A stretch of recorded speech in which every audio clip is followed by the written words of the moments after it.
One of the great things about Doctor Who, and in part why it has survived as long as it has, is its ability to reinvent itself, and yet still feel part of a shared setting. Each Doctor has been a completely different character in many ways.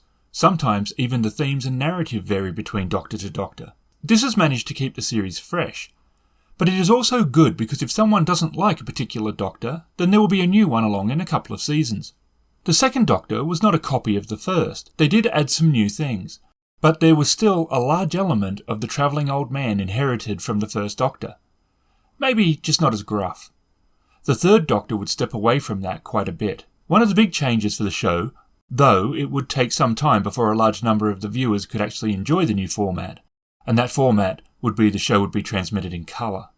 There was also concerns over the show's budget, and how to bring the most excitement with what was still a limited budget. They took a lot of inspiration from another show which was called Quatermass. This was set around a scientific hero who fought aliens and other threats each week. The Doctor would for the first time find himself not travelling through time and space but be stuck on Earth. This continued with some recurring characters like Lethbridge Stewart and put more focus on Unit. Being in England in the current era allowed the show to examine the budget as they did not need to create new models, sets and costumes to the same level as they did when it was a space story. The Doctor would also be different from those that came before him. Jon Pertwee was a comedian and already had several good shows in his resume. Yet when he came into the role of the Doctor, he played it more serious than people may have expected. He was also a lot more action-focused than those before, including martial arts and killing Ogrons in a laser-fueled gunfight. He was also fond of gadgets and vehicles, and his clothes also came with an upgrade. There was a certain unkemptness to the second Doctor. The third Doctor was very much the dandy in his clothes and took a lot of pride in his outfits. The show was running into a couple of problems, however. While there were some great stories and some clever messages about government, corporations and the environment, but there was also limitations and holding the show to modern Earth constrictions. In a show that was all about time and space, the show was now limiting itself greatly. Once they moved back to space, they dealt with some deep stories, as well as examining some Time Lord history with Omega. They also had the three Doctors, which was mostly Doctors 2 and 3, as Hartnell was quite ill by this stage. It's not the best episode, but it is a guilty pleasure and it is lots of fun. Pertwee has one of my favourite episodes, not just of his era but the whole show, and that is The Time Warrior. The third Doctor adventures came along at just the right time and propelled the show into a new era of popularity. The third Doctor sourcebook comes in at a respectable 159 pages. It comes as a hardback and has held up well to the use it has received.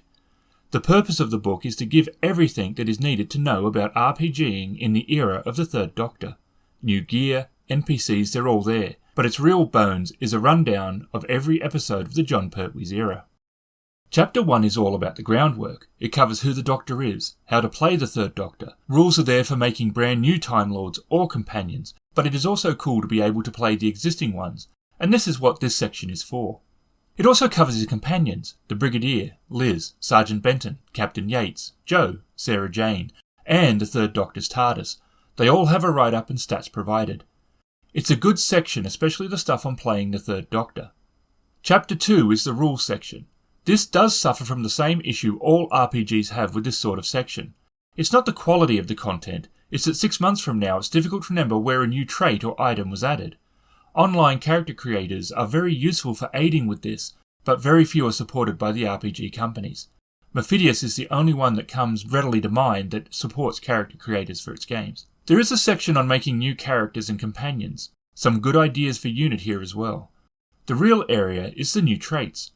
These tend to come from the NPCs rather than the Doctor, but it's not always the case. Military rank, crack shot, and 5 rounds rapid are Unit focused, but there are also scientific traits as well. There are stats for Bessie, Jeeps, and the Hoomobile. There is also stats for the sonic screwdriver. Chapter 3 is all about the enemies. This section is always fun to read. It has updates on old enemies like the Daleks, what changes have been made, and is there anything new that needs to be addressed. Elements like the Daleks losing their energy weapons and reverting to a gunpowder weapon for that story. Those stats are included. There are no Cybermen in the third Doctor's era, but they did introduce the Master, Ogrons, Silurians, the Nestine, and the Cave Monster. Chapter 4 discusses how to create adventures in the third Doctor's era and the narrative that ran through his seasons. This information is certainly useful, but the truth is that writing Doctor Who adventures that are any good is difficult. In an otherwise great series of books, it is the only real area that I am unhappy with. From here, the chapters become an episodic guide. But that is not a bad thing at all. The detail into the episodes is excellent. There is a rundown on the episode, where it fits in, ideas for running it as an adventure, which has some great external info, some rule ideas, a discussion on a recurring theme of the Third Doctor, which is defending planet Earth, and then any new villain and gear stats. Each episode gets that treatment, and each one is different. The Silurians have a section on what they should be called, covering if it is a political or biological one, as well as mentioning the term refers to a geological period.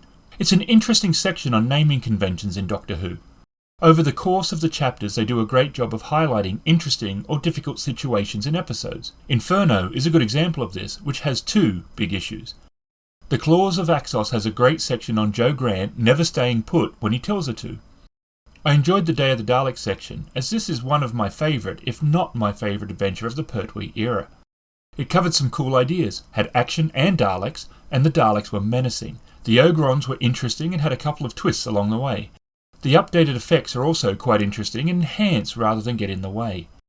In the end, I felt I learned more about the Third Doctor than I did before. I enjoyed the Pertwee era, but he wasn't my Doctor.